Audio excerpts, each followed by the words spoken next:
Sejam todos bem-vindos ao canal Companheiros da Luz.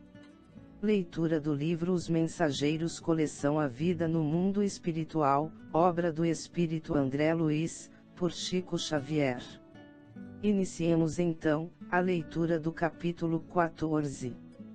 Preparativos. À noite, Aniceto veio ver-nos, começando por dizer: amanhã deveremos partir os três, a serviço nas esferas da crosta. Telésforo recomendou-me certas atividades de importância, mas posso atendê-las em particular, proporcionando a ambos uma estação semanal de experiência e serviço. Fiquei radiante. Muitas vezes regressará ao ninho doméstico, tornará a cidade em que desenvolverá a tarefa última, e todavia não me detivera no exame das possibilidades extensas do concurso fraternal. De quando em vez, era defrontado por situações difíceis, nas quais velhos conterrâneos encaravam problemas de vulto, entretanto, sentia-me incapaz de auxiliá-los eficientemente, na solução desejável. Faltava-me técnica espiritual para fazê-lo. Não tinha bastante confiança em mim mesmo. Deixando perceber que ouvira meus pensamentos profundos, Aniceto dirigiu-me a palavra de maneira especial, asseverando: você, André, ainda não pôde auxiliar os amigos encarnados porque ainda não adquiriu a devida capacidade para ver. É razoável.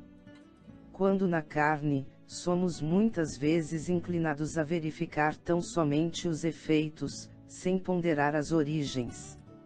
No mendigo, vemos apenas a miséria, no enfermo, somente a ruína física.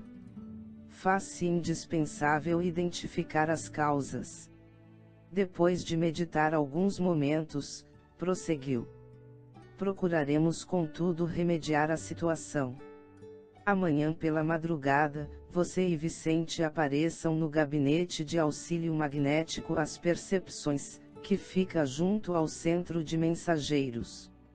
Darei as providências para que vocês alcancem o necessário melhoramento da visão. Peço-lhes todavia, receberem semelhante auxílio em prece.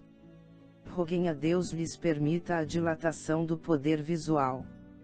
Compenetrem-se da grandeza desse dom sublime. E sobretudo, enviem à Majestade Eterna um pensamento de consagração ao seu amor e aos seus serviços divinos.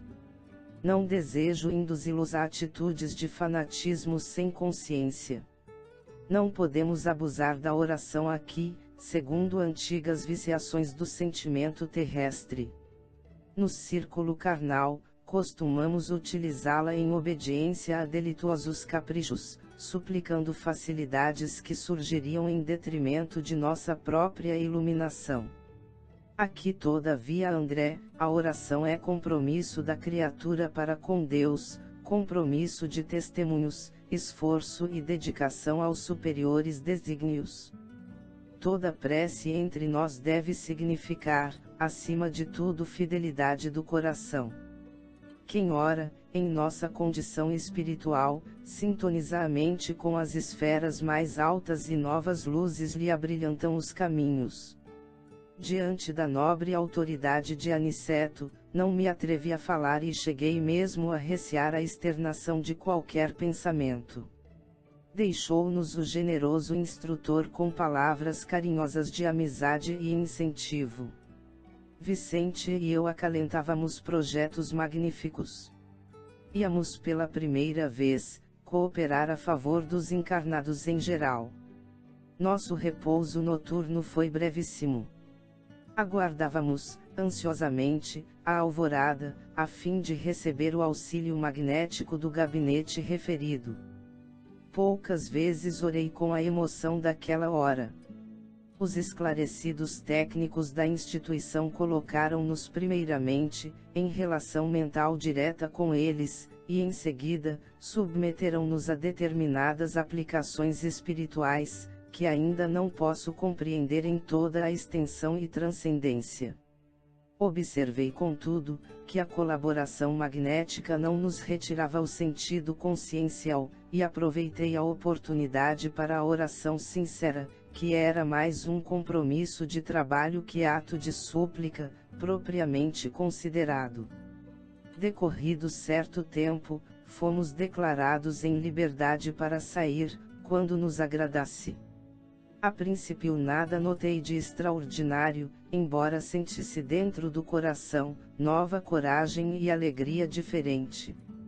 Experimentava bom ânimo, até então desconhecido. Meus sentidos da visão e da audição pareciam mais límpidos. Aniceto, que se mostrava muito satisfeito, esperava-nos no centro, marcando a partida para o meio-dia. Ansioso, aguardei o instante aprazado. Não nos ausentamos de nosso lar como os viajores terrestres, geralmente carregados de provisões de alimentos e volumes diversos. Aqui, disse Aniceto jocosamente, toda a nossa bagagem é do coração. Na terra, malas, bolsas, embrulhos. Mas agora, devemos conduzir propósitos, energias, conhecimentos, e acima de tudo, disposição sincera de servir. Alguns companheiros presentes riram-se com gosto. Nesse instante, nosso orientador fez algumas recomendações. Designou colegas para a chefia de turmas de aprendizado, estabeleceu programas de serviço e notificou que voltaria à colônia diariamente por algumas horas, deixando-nos Vicente e eu, nos serviços da crosta, em trabalhos e observações que deveriam prolongar-se por toda a semana.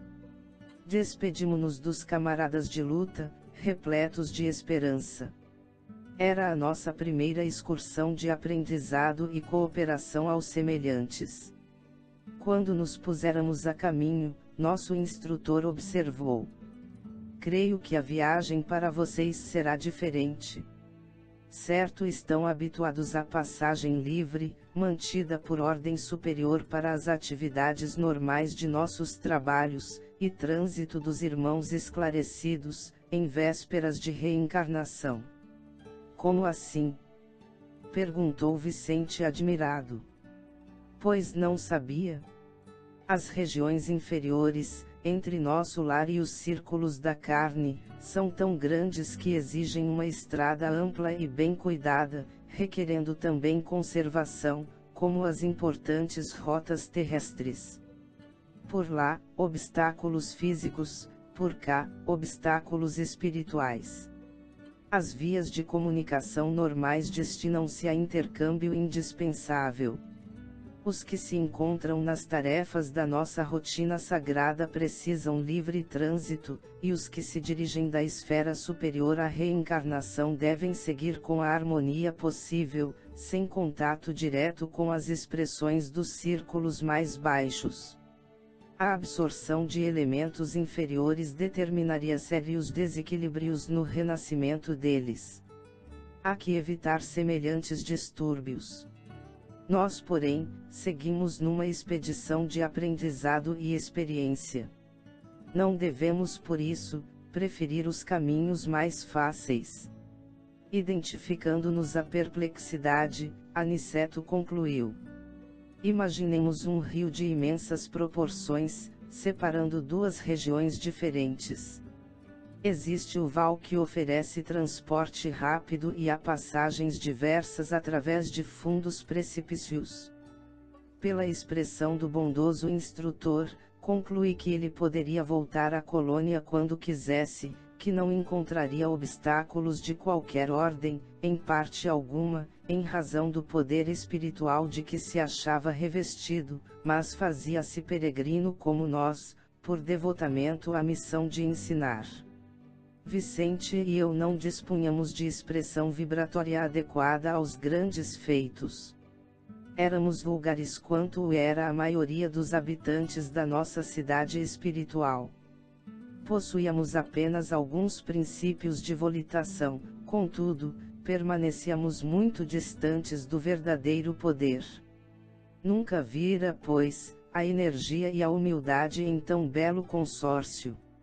Aniceto dirigia-nos firmemente como orientador de pulso, vigoroso e sábio, mas não vacilava em se fazer igual a nós, a fim de servir como devotado companheiro. Meditando sobre a lição sublime, em pleno impulso volitante, contemplei as torres de nosso lar, que iam ficando à distância. Chegamos ao final deste capítulo. Não percam o próximo de número 15. A viagem. Muito obrigado, boa reflexão, que Jesus abençoe a todos.